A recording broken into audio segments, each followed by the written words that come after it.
Bom dia, pessoal, tudo bom? Estamos aqui novamente, continuando a nossa programação desse evento maravilhoso. Vou me apresentar novamente. Meu nome é Jéssica Leire, sou advogada e membro da ANAM. E hoje nós temos aí uma convidada maravilhosa, doutora Júlia Ortega Laluce. A doutora Júlia é advogada criminalista, especialista em execução de pena, membro da Comissão de Direitos Humanos, abolicionista penal, secretária de comunicação da UBM do Estado de São Paulo. E a doutora Júlia vai trazer para a gente o tema Gênero, Raça e Cárcere, o diagnóstico da mulher negra na criminalidade. Doutora Júlia, seja muito bem-vinda ao nosso evento. Está aqui conosco, né, a ANAM, que é a organizadora do evento Esperanças Garcia. E eu vou deixar a senhora livre, doutora, para poder abordar o tema. E aí a gente vai conversando e vamos deixando assim o espaço livre, tranquilo, pode falar com calma, o espaço é todo seu e é um prazer ter a senhora conosco. Bom dia! Muito obrigada pelo convite. Estou extremamente honrada de fazer parte desse projeto. Meu nome é Júlia, como já disse, já dito, né?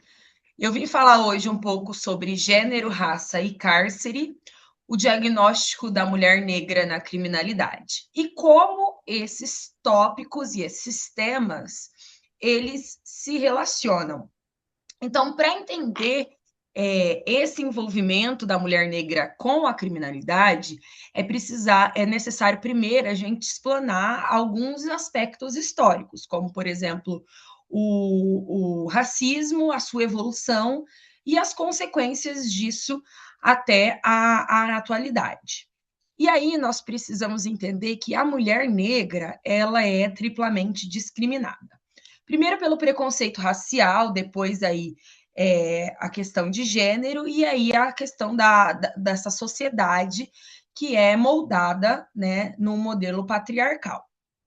Então, essa relação entre gênero, raça e cárcere, isso fica interligado, formando um ciclo vicioso que priva a mulher negra do pleno acesso aos direitos fundamentais. E aí a gente precisa fazer um destaque à liberdade, né? Que isso acarreta um cotidiano precário, um cotidiano desigual, com uma restrição, né, do mínimo que precisa para se viver com dignidade na sociedade. E aí a gente vê o local que a mulher negra de classe baixa ocupa na sociedade, que é sempre nesse local de subalternidade, né?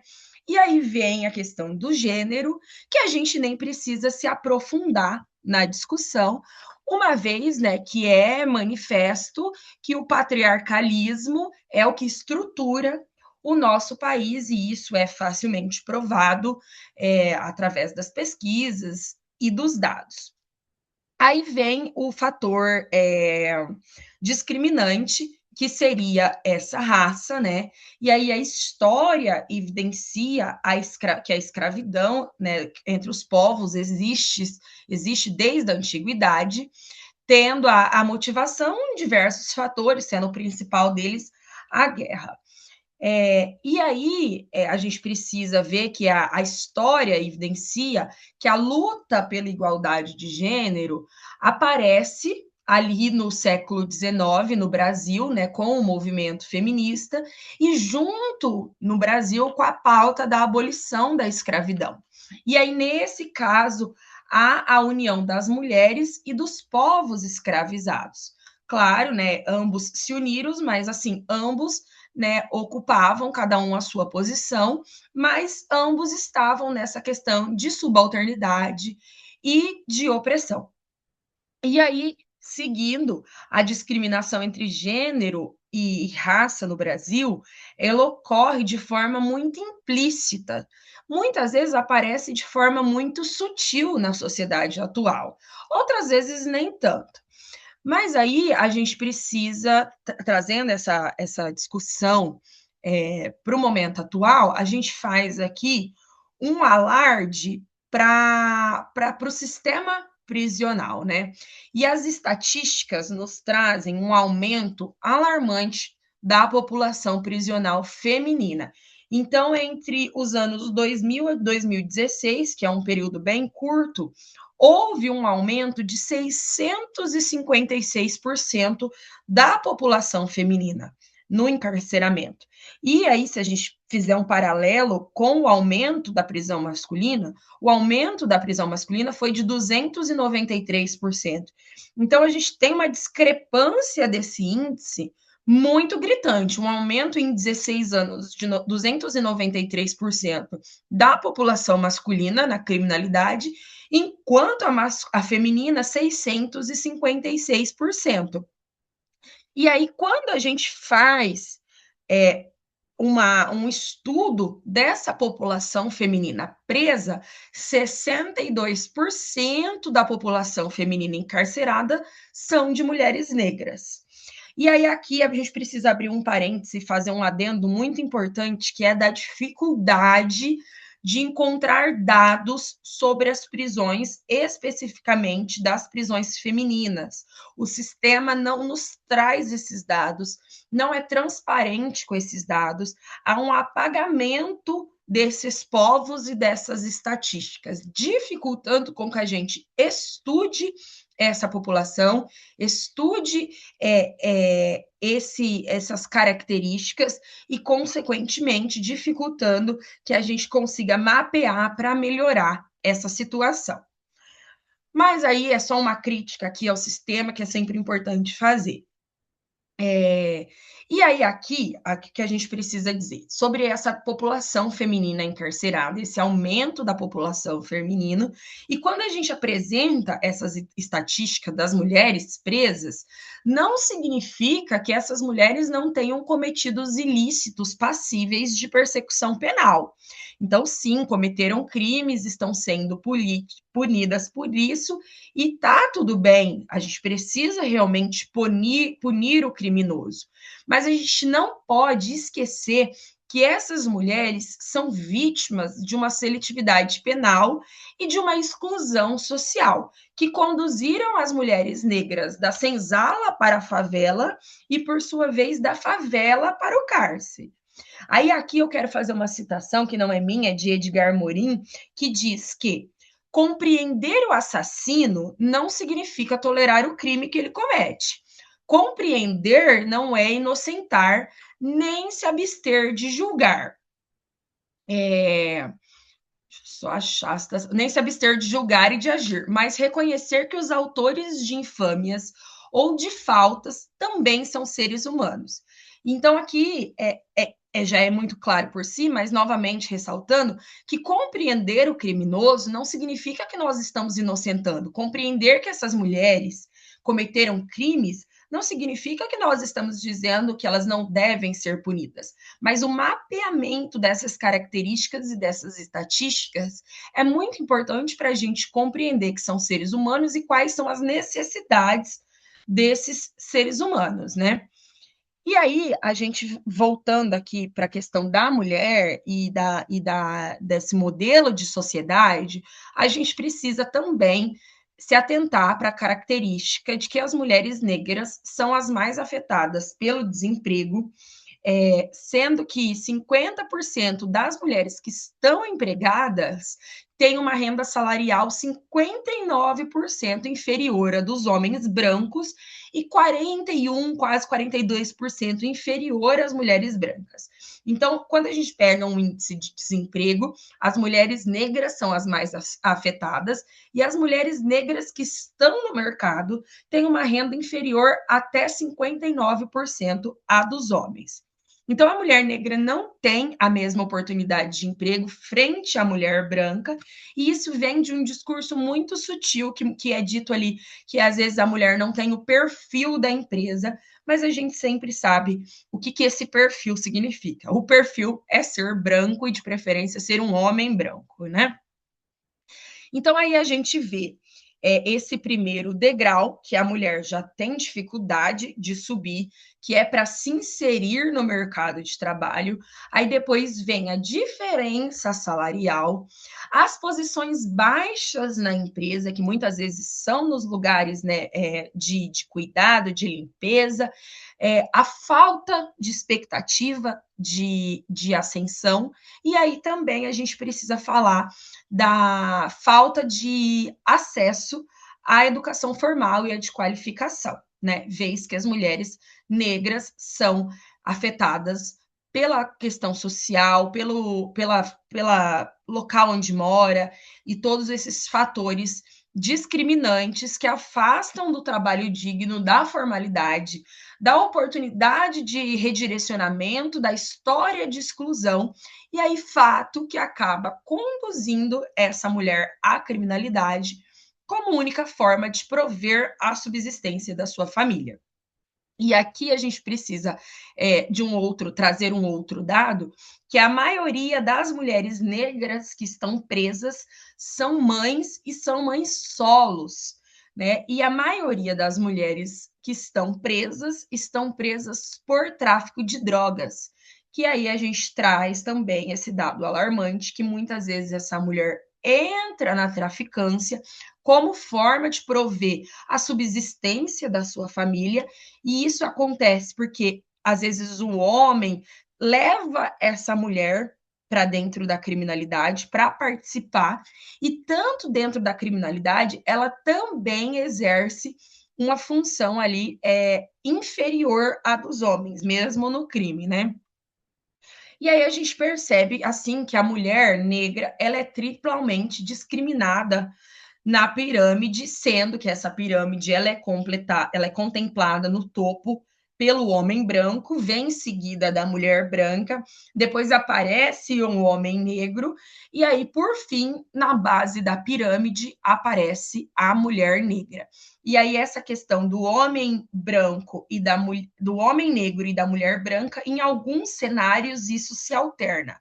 Se o gênero vem primeiro ou se a raça vem primeiro, mas não muda o fato de que a mulher negra está sempre ali na base da pirâmide, né? Então, assim, a mulher negra tem uma maior incidência na criminalidade por conta, muitas vezes, da condição social, que é fruto do racismo e exclusão sofrida ao longo da história, ao longo dos anos, né, como já exposto, e aí, em consequência, a mulher negra lidera os índices no cárcere feminino. Doutora Júlia, só uma pausa. Fazendo um gancho aí na sua última fala, como o sistema prisional brasileiro ele impacta ali na maternidade e os vínculos familiares dessa mulher negra privada de liberdade, né, encarcerada? E a senhora sabe se existem políticas públicas ou se as políticas públicas poderiam minimizar esses efeitos? É, a gente vai chegar nesse aspecto, porque quando a gente traz isso aqui para as primeiras prisões femininas, né? é, quando houve ali as primeiras prisões para as mulheres no século 19, eu posso estar falando besteira, mas acredito que foram no século 19 as primeiras prisões que foram utilizadas para prender as pessoas escravizadas, né? Então, as primeiras prisões surgiram com esse sentido de prender as pessoas que eram escravizadas, tanto homens quanto mulheres, e nesse período não havia uma preocupação com as mulheres, porque ali ainda eram muito pequeno número de mulheres, né? Envolvida com o crime. Todavia, essas prisões elas não eram pensadas exclusivamente para a pessoa mulher, né? Para a mulher. Ela era só para separar ali as pessoas escravizadas dos demais. E aí, quando surgem as primeiras prisões femininas, que a gente separa mulheres e homens, essas prisões femininas que surgiram não foram pensando nas mulheres presas. E isso é muito interessante. Elas foram pensadas para separar os homens das mulheres. Das Porque mulheres. porque essas mulheres presas ali com os homens geravam um problema, porque esses homens atacavam essas mulheres, né? E aí Não preciso dizer os termos que vocês já entendem. Então, quando surgem as prisões femininas, elas foram pensadas para resolver o problema que os homens causavam, para resolver os transtornos dos homens atacar essas mulheres. E nenhum momento para pensando nessas mulheres. Então, não havia ali uma estrutura para a mulher. E aí, muito menos para as mulheres mães, né? Inclusive, tem até um livro que chama Os Filhos dos Cárceres, que são essas crianças que já nascem encarceradas, sem nenhuma estrutura, sem nenhum fortalecimento social, sem convivência adequada, né, com a família, e essa ruptura familiar que acontece, porque muitas vezes essa mulher, ela presa, ela não tem contato com outras pessoas, e quando ela é mãe, ela fica ali um período com aquela criança e de repente o Estado tira essa criança da mãe e rompe totalmente esse vínculo, perpetuando mais uma vez os ciclos de vulnerabilidade social. Então, assim, com toda certeza, é necessário um fortalecimento social, aplicação de políticas públicas, mas conforme dito, esse apagamento de dados, essa dificuldade de mapear isso e a falta de interesse, lógico, a falta de interesse do Estado, dificulta muito reduzir esses impactos. Tá certo? Tá respondida a questão?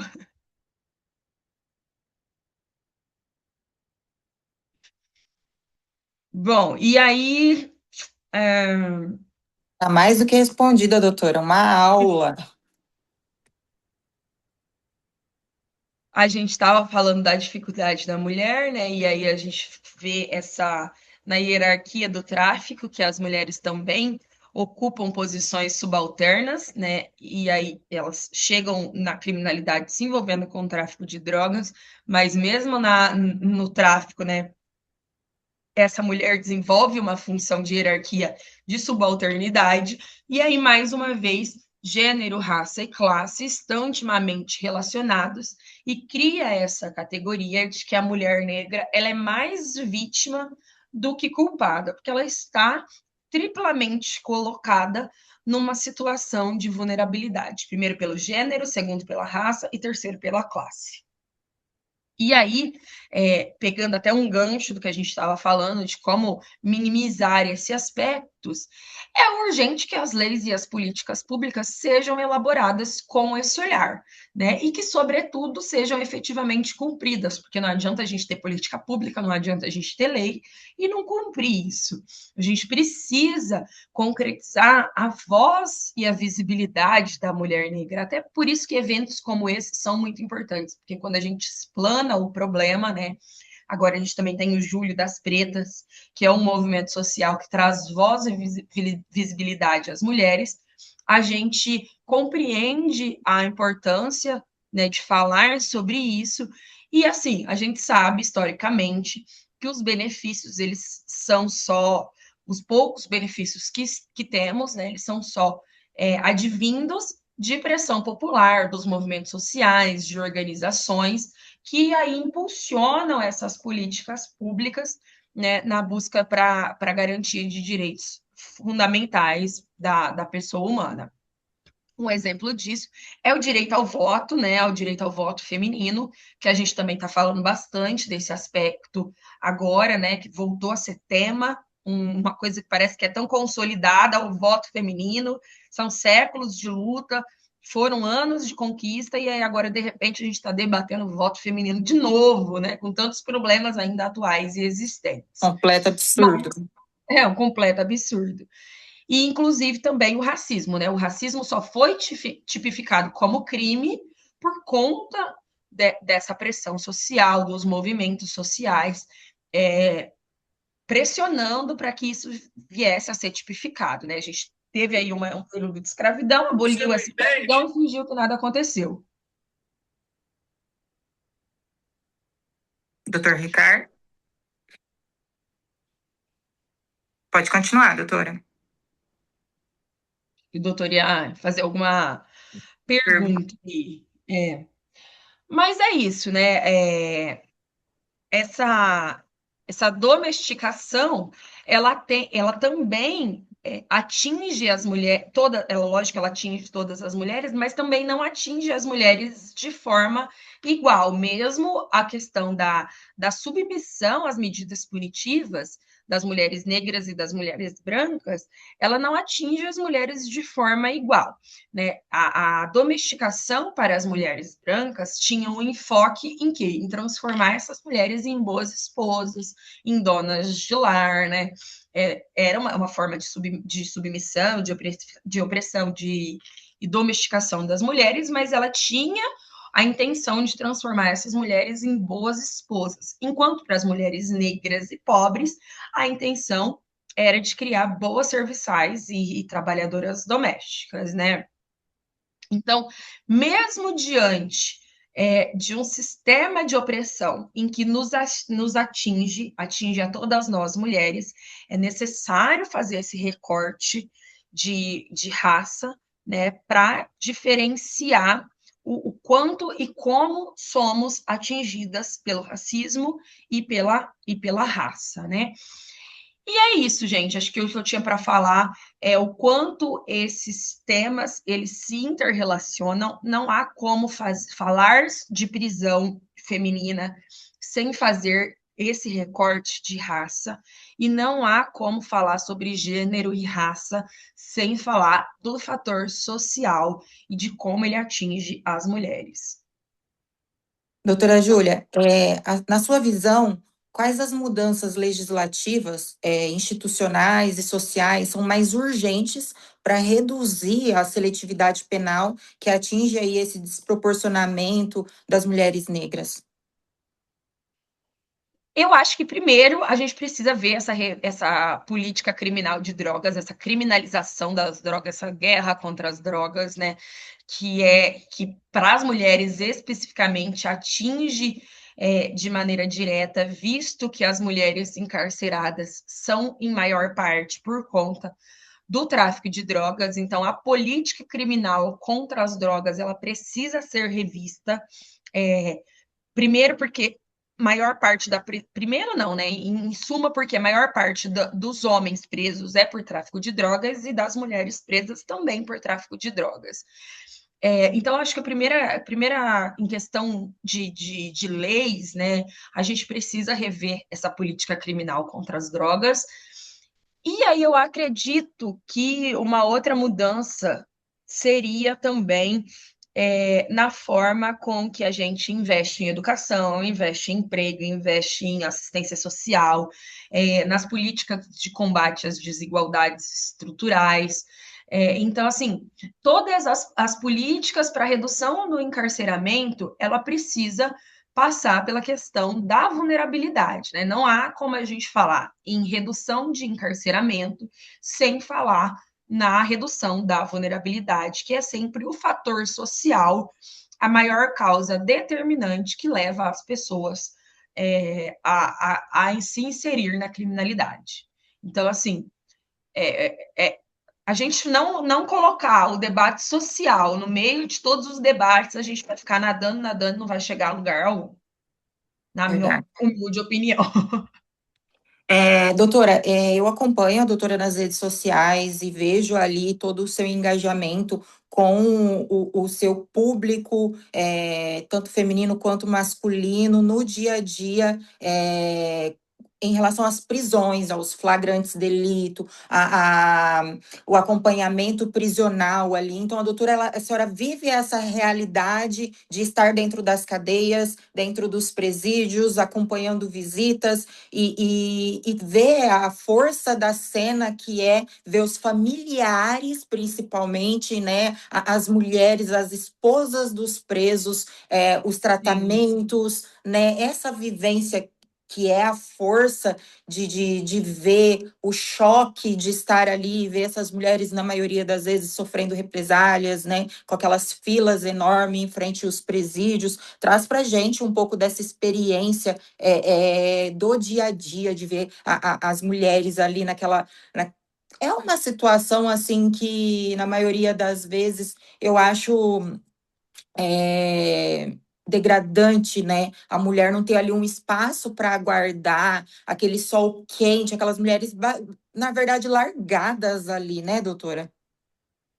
É, as mulheres, mesmo as que não estão encarceradas, que são familiares de homens encarcerados, elas sofrem demais com a opressão policial, são sempre acusadas de ser conivente com o crime, são vítimas de abordagens truculentas da polícia, acordadas de madrugada, chutadas nas filas enquanto aguardam senha para visita, têm os seus pertences revirados de maneira totalmente truculenta. Então, assim, a mulher, mesmo quando ela não é a criminosa, mesmo quando ela não está na criminalidade, mas ela tem um familiar preso, seja ela irmã, seja ela mulher, seja ela mãe, ela é vítima, sim, da opressão familiar e do julgamento estatal, né, do julgamento da sociedade. Se essa mulher, e aí eu falo assim, para você quando é mulher, você está sempre errado.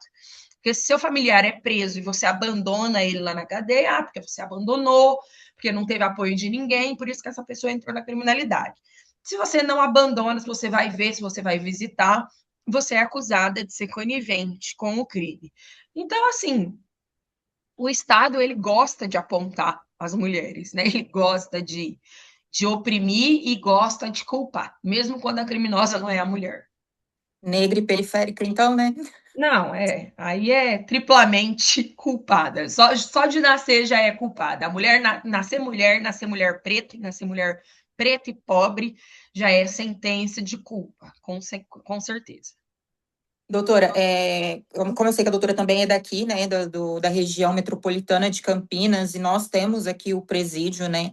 A doutora vislumbra, consegue ver ali a ausência de políticas públicas voltadas aos familiares de presos, né? Porque na maioria das vezes, né, os presidiários dessa região têm família fora dessa região, e quando eles vêm para cumprir pena no presídio aqui, essa família acaba permanecendo, né, nessa região metropolitana aqui. E eu, Jéssica, tá, advogada, e que não faço atuação criminal, eu vejo que falta política pública para acolhimento dessa família, né, para conseguir permanecer aqui dentro dessa região. A doutora consegue ver esse cenário com os mesmos olhos ou os meus olhos estão equivocados?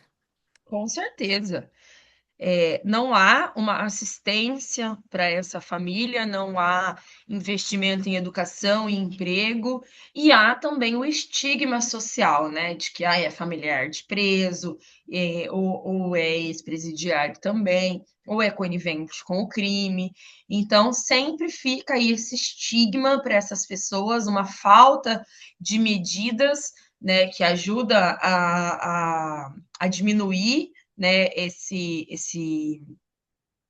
aspecto e assim, eu não sei nem se falta medidas, eu acredito que não há medidas, não que pelo menos eu conheça ou saiba aqui na nossa região alguma medida de acolhimento ou de impulsionamento para entrar no mercado de trabalho para esses familiares. Eu acredito que não há nenhum projeto nesse sentido. É, para acolher e ajudar nessa a desmontar essa estrutura, né, da criminalidade, porque às vezes fica aí esse estigma de que é ex-presidiário, de que é mulher de preso, de que é ex-presidiária também, e aí esse estigma faz com que essas pessoas não consigam se inserir no mercado de trabalho, né, precisa ir de trabalhos informais, com isso vem baixa remuneração, e com isso, com a dificuldade econômica, faz com que a pessoa, a maioria das vezes, volte para a criminalidade. Então, pelo menos posso estar sendo aqui equivocada, e se estiver, que me corrijam quem conhece, mas acredito que aqui, perto de nós, não há nenhum projeto que ajude a desmontar essa estrutura, não que eu conheça, pelo menos. Perfeito. Doutora, muito obrigada. Eu vou pedir para a senhora trazer para a gente aí uma frase, né, para a gente concluir a sua explanação. Mas eu gostaria que fosse uma frase realmente voltada para as mulheres negras, para esse empoderamento, para esse mês que nós estamos vivenciando, né, de reafirmação. Doutora, poder trazer aí uma frase para nossos jovens que estão chegando, que estão começando aí a luta, né, seguindo os passos de quem vem aí na nossa militância. A doutora puder deixar aí um conteúdo para nós usarmos. Nossa, foi pega de surpresa com essa, mas eu acredito que o grande conselho para todas as mulheres, em especial para as mulheres negras, para as mulheres jovens, é que busquem a independência financeira em uma sociedade em que o capitalismo, que comanda a sociedade, quem detém o capital detém o poder. Então, tenha a sua independência financeira, isso não significa aí ser rico, nada disso, mas ter o dinheiro para se prover, o dinheiro para poder falar não para o que você quer falar não, e o dinheiro para falar sim sobre o que é falar sim. Então, estude, busque cursos, busque aprimoramento, faça por você, não espere que alguém faça por você, porque sempre que a gente precisa se manter, a gente precisa do dinheiro para se manter, é quem detém esse dinheiro que deterá o poder, né? Então, a independência financeira para as mulheres, ela é primordial e não há como falar em empoderamento feminino sem falar em independência financeira. Inclusive, eu acho que esse tópico tem que ser falado, tem que ser debatido, tem que ser gritado, porque para as mulheres falar sobre dinheiro é sempre um fator de estigma, um fator de também de opressão. Mulher que fala sobre dinheiro é mulher interesseira, é mulher mal vista, é mulher mal julgada, e isso faz com que a gente tenha aí baixos salários, diferença salarial entre homens e mulheres ocupando os mesmos cargos, somos as maiores vítimas da vulnerabilidade econômica. Então, nós mulheres precisamos lutar pela nossa independência financeira e precisamos sim falar sobre dinheiro. Eu acho que o meu grande conselho, principalmente para as mulheres jovens, é esse. Maravilha, isso que ela foi pega de surpresa, viu, gente? Doutora, parabéns pela explanação, foi maravilhosa, deu uma aula, deu um show de conteúdo para nós.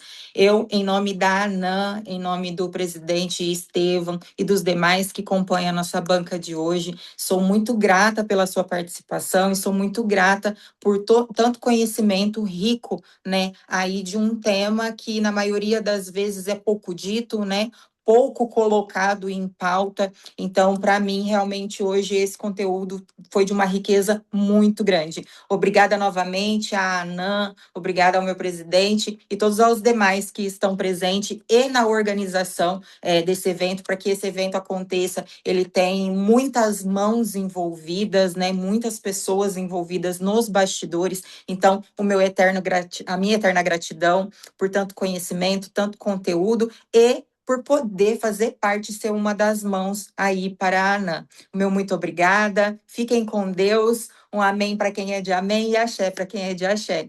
Um beijão, pessoal. Tchau, tchau. Obrigada, tchau, tchau.